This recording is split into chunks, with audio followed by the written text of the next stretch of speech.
Good morning, my dear children. We come together on the glorious day of the year, 2nd October 2021, the 152nd birth centenary of the father of the nation, Mahatma Gandhi. Students, remember Mahatma Gandhi, SRMG, an amalgamation of activities by the Bakshi Jagabandhu English medium family. This is an attempt to showcase the values, virtues and teachings of Bapuji in the form of stories that has been spun with a lot of love and dedication by our spellbinding storytellers. Here we have Mrs. Sucharita Das. ଏକ ନୈଷ୍ଠିକ ହିନ୍ଦୁ ବୈଷ୍ଣବ ପରିବାରରେ ଜନ୍ମ ନେଇଥିବା ମୋହନ ଦାସ କରମଚାନ୍ଦ ଗାନ୍ଧୀ ପିଲାଟି ଦିନରୁ ଈଶ୍ୱର ବିଶ୍ୱାସୀ ଥିଲେ। ତାଙ୍କର ପିତା ପ୍ରତିଦିନ ଗୀତା ପାଠ କରୁଥିଲେ, ଉଚ୍ଚ ସ୍ୱରରେ ଶ୍ଲୋକ ମଧ୍ୟ ପଠନ କରୁଥିଲେ। ମା ଜଣେ ସାଧ୍ୱୀ ଓ ଧର୍ମପରାୟଣା ନାରୀ ଥିଲେ। ପ୍ରତିଦିନ ମନ୍ଦିରକୁ ଯାଉଥିଲେ ଓ ପୂଜା ପାଠ ନ କରି ଖାଦ୍ୟ ଗ୍ରହଣ କରୁନଥିଲେ। ଅନେକ ପୂଜା ଉପବାସ, କଠିନରୁ କଠିନ ଚତୁର୍ମାସ୍ୟା, ଚାନ୍ଦ୍ରାୟଣ ଆଦି ବ୍ରତ ନିର୍ବିଘ୍ନରେ ପାଳୁଥିଲେ। ପିଲାଦିନେ ବାପା କିଣିଦେଇଥିବା ଏକ ବହି ଶ୍ରବଣର ପିତୃଭକ୍ତି ନାଟକ ପଢ଼ିବା ପରେ ତାଙ୍କ ମନରେ ଅନେକ ପରିବର୍ତ୍ତନ ଆସିଥିଲା। ସେହି ସମୟରେ କାଚ ଛବି ବା ଗ୍ଲାସ ପିକ୍ଚର ଦ୍ୱାରା ନାଟକ ଗୁଡ଼ିକ ପ୍ରଦର୍ଶିତ ହେଉଥିଲା। ଶ୍ରବଣ କୁମାର ନିଜ ପିତାମାତାଙ୍କୁ କାନ୍ଧରେ ରଖି ଭାରରେ ବୁଲାଉଥିବା ଦୃଶ୍ୟ ତାଙ୍କ ମନକୁ ଗଭୀର ଭାବେ ଆନ୍ଦୋଳିତ କରିଥିଲା। ସେ ଭାବୁଥିଲେ, ମୁଁ ନିଜେ କେମିତି ଶ୍ରବଣ କୁମାର ପରି ହୋଇପାରିବି? ଏହି ନାଟକର ଶେଷ ଦୃଶ୍ୟରେ ଥିବା ବିଳାପକୁ, ସେ ଲଳିତ ଛନ୍ଦକୁ ମହାତ୍ମା ଗାନ୍ଧୀ ବାଜାରେ ବଜାଇବା ପାଇଁ ଚେଷ୍ଟା କରୁଥିଲେ। ଆଉ ଏକ ନାଟକ ହରିଶ୍ଚନ୍ଦ୍ର ମହାତ୍ମା ଗାନ୍ଧୀଙ୍କୁ ଗଭୀର ଭାବେ ପ୍ରଭାବିତ କରିପାରିଥିଲା। ଏହି ନାଟକକୁ ବାରମ୍ବାର ଦେଖି ମଧ୍ୟ ତାଙ୍କୁ ବିରକ୍ତ ଲାଗୁନଥିଲା। ସେ ପୁଣି ଥରେ ସେହି ସମାନ ନାଟକଟିକୁ ଦେଖିବାକୁ ଇଚ୍ଛା କରୁଥିଲେ। ଏପରିକି ସେ ହରିଶ୍ଚନ୍ଦ୍ରଙ୍କୁ ସ୍ୱପ୍ନରେ ମଧ୍ୟ ଦେଖୁଥିଲେ। ସମସ୍ତେ କାହିଁକି ହରିଶ୍ଚନ୍ଦ୍ରଙ୍କ ପରି ସତ୍ୟବାଦୀ ନ ହେବେ? ସମସ୍ତେ କାହିଁକି ତାଙ୍କ ପରି ସତ୍ୟଦର୍ଶୀ ଓ କର୍ତ୍ତବ୍ୟପରାୟଣ ହେବାକୁ ଚେଷ୍ଟା ନ କରିବେ? ଏହିସବୁ ପ୍ରଶ୍ନ ତାଙ୍କ ପିଲାମନକୁ ଆନ୍ଦୋଳିତ କରୁଥିଲା। ହରିଶ୍ଚନ୍ଦ୍ରଙ୍କ ଉପରେ ପଡ଼ିଥିବା ଦୁଃଖ ଓ ବିପତ୍ତି କଥା ଭାବି ସେ ଖୁବ୍ କାନ୍ଦୁଥିଲେ। ପରେ ବଡ଼ ହେବା ପରେ ସେ ନିଜେ ବୁଝିପାରିଥିଲେ ଯେ ହରିଶ୍ଚନ୍ଦ୍ର ଓ ଶ୍ରବଣ କୁମାର କୌଣସି ଐତିହାସିକ ବ୍ୟକ୍ତିତ୍ୱ ନୁହନ୍ତି।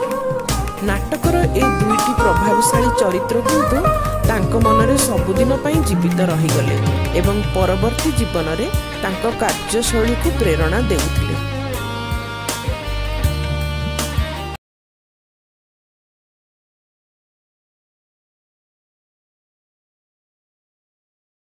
The four deadly sins quoted by Mahatma Gandhi: wealth without work, pleasure without conscience, science without humanity, worship without sacrifice. Children, Gandhiji had a well-balanced, unique blend of traits. While he showed detachment from emotions, yet he had profound sympathy for those in suffering. One could easily find him gentle, still so firm with his principles.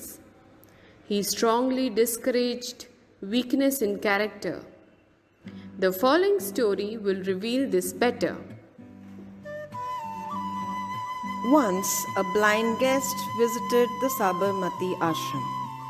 One afternoon, a middle-aged woman clad in red and yellow sari quietly sat down on the veranda of the weaving shed. The ashram rules prohibited beggars to enter the premises. On being questioned the purpose of visit, she replied, "Don't you see? I am blind." The ashram manager, Sri Magan Lal Gandhi, a staunch upholder of the ashram rules, respectfully said, "This ashram is not meant for the blind. Rather, you can be escorted to a home of the blind. where you could be well taken care of. The lady did not want to hear any of that. Go away? What place is this? Gandhiji's ashram or a police station? Is this the way you treat a hungry, blind, homeless person? I will not move from here. I want to meet the Mahatma. No matter how much they tried, she did not change her mind. Later, she was allowed to stay for the night in the ashram. The next morning, Gandhiji sat her down and made her aware that to stay there, she has to learn to use the spinning wheel and earn her living. Gandhiji encouraged her by saying, "You have the talent in your fingers, and I'm sure you will definitely find a place for yourself." The lady quickly learned the art. However, she was highly displeased and became restless within a week. She began to disobey all the rules of the ashram. Finally, she was given an ultimatum to leave the ashram. A letter was readied for the superintendent of the home for the blind. She lost her temper and questioned the decision, to which Gandhiji responded by gently holding her hand and walked her to the gate. She walked beside the Mahatma, all subdued. At the gate, he blessed her, saying, "Be a good woman, God bless you," and instructed an ashramite to accompany her.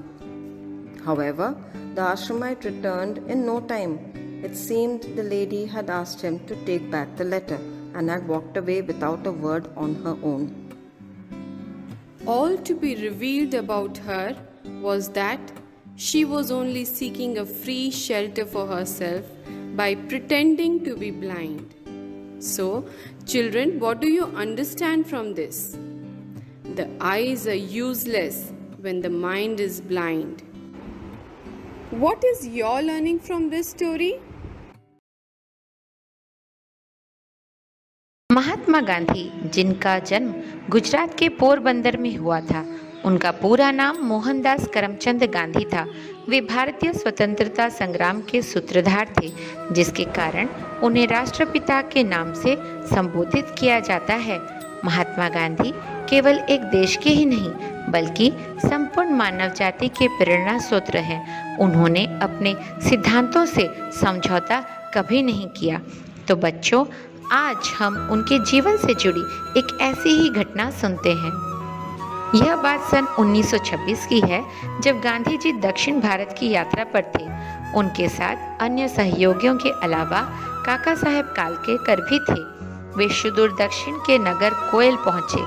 वहां से कन्याकुमारी काफी पास है। गांधी जी पहले ही कन्याकुमारी देख चुके थे और वहां के मनोरम दृश्यों ने उन्हें काफी प्रभावित भी किया था। गांधी जी जहां ठहरे थे, वहां की गृह स्वामी को बुलाकर उन्होंने कहा, "मैं काका साहब को कन्याकुमारी भेजना चाहता हूँ। आप मोटर यान का प्रबंध कर दीजिए।" कुछ देर बाद उन्होंने देखा कि काका साहब घर पर ही बैठे हैं, तो उन्होंने पूछा, "आप अभी तक कन्याकुमारी जाने के लिए तैयार नहीं हुए?" काका साहब ने बापू से कहा, "आप भी आएंगे ना?" बापू ने कहा, "बार बार जाना मेरे नसीब में नहीं है। एक दफ़ा हो आया हूँ, इतना ही काफ़ी है।" इस जवाब से काका साहब को बहुत दुख हुआ। वे चाहते थे कि बापू भी साथ आए। बापू ने काका साहब को नाराज देखकर गंभीरता से कहा, "देखो, इतना बड़ा आंदोलन लिए बैठा हूँ। हजारों स्वयंसेवक देश के कार्य में लगे हुए हैं। अगर मैं रमणीय दृश्य देखने का लोभ संवरण न कर सकूं, तो सब के सब स्वयंसेवक मेरी ही अनुकरण करने लगेंगे। अब हिसाब लगाओ कि इस तरह कितने लोगों की सेवा से देश वंचित होगा। मेरे लिए संयम रखना ही अच्छा है।"